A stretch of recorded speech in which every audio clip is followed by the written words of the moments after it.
ശ്രീ ജഗദീഷ് കേൾക്കാമോ? വളരെ സന്തോഷം. ഒരുപക്ഷെ ദക്ഷിണാഫ്രിക്ക ഒത്തിരി നാളുകൊണ്ട് കാത്തിരുന്ന ഒരു കിരീടം തന്നെയാണ്. ഒരു ICC കിരീടം കിട്ടുന്നില്ല ഒരു പരാതി. ഒരുപക്ഷെ ഓസ്ട്രേലിയക്കെതിരെ നേടുന്ന ഒരു വിജയം ഒരുപക്ഷെ ഒരു എന്താണ് മധുര അധികാരം എന്ന് തന്നെ തോന്നിപ്പോകും. കാരണം ലോർഡ്സില് ഒരു മാച്ച് ജയിക്കുക അല്ലെങ്കിൽ ഒരു വേൾഡ് ടെസ്റ്റ് ചാമ്പ്യൻഷിപ്പ് ജയിക്കുക എന്നുള്ളത് ഒരു ടീം പെർഫോമൻസ് തന്നെയായിരുന്നു സൗത്ത് ആഫ്രിക്കയുടെ. പ്രത്യേകിച്ച് ആ ഒരു ബാറ്റേഴ്സ് എയ്ഡൻ മാർക്രോ ആയിക്കോട്ടെ, ബൗമ ആയിക്കോട്ടെ, അവരുടെ എക്സെപ്ഷണൽ പെർഫോമൻസ് ആണ്. എനിക്ക് തോന്നുന്നു 27 വർഷങ്ങളുടെ കാത്തിരിപ്പിനുള്ളിൽ ഒരു ICC കിരീടം ദക്ഷിണാഫ്രിക്കൻ മണ്ണിലേക്ക് എത്തുന്നതിന്റെ സന്തോഷം ആസ് എ ക്രിക്കറ്റർ നമുക്ക് എല്ലാവർക്കും ഉണ്ട്. തീർച്ചയായും മറ്റൊരു കാര്യം, ഇത് ഒരു തരത്തിൽ ഒരു പരാജയം അറിയാതെ അപരാജിതരായി ഈ കിരീടത്തിൽ മുത്തമിടുകയായിരുന്നു ശ്രീ ജഗദീഷ്.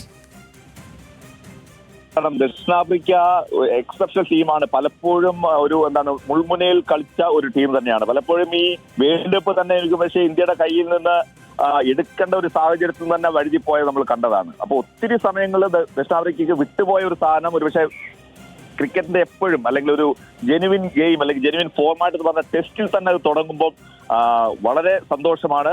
അത് ദക്ഷിണാഫ്രിക്കയുടെ ഒരു ടീം എഫേർട്ട് തന്നെയാണ്. എക്സ്പെഷ്യലി ആ ബൗമയുടെ ഒക്കെ ഒരു ഇന്നിങ്സ് എടുത്ത് പറഞ്ഞാൽ മതി. ആ ഒരു പേശിവലയൊക്കെ മൂലം കളി കൊണ്ടുപോയി ആ ഒരു കളിയിൽ നിന്ന് വിട്ടുമാറാതെ ക്രീസിൽ നിൽക്കണമെന്നുള്ള ഒരു ദൃഢനിശ്ചയമാണ് ഒരുപക്ഷെ ദക്ഷിണാഫ്രിക്കയ്ക്ക് ഒരു വലിയ വിജയം നേടിക്കൊടുത്തത്.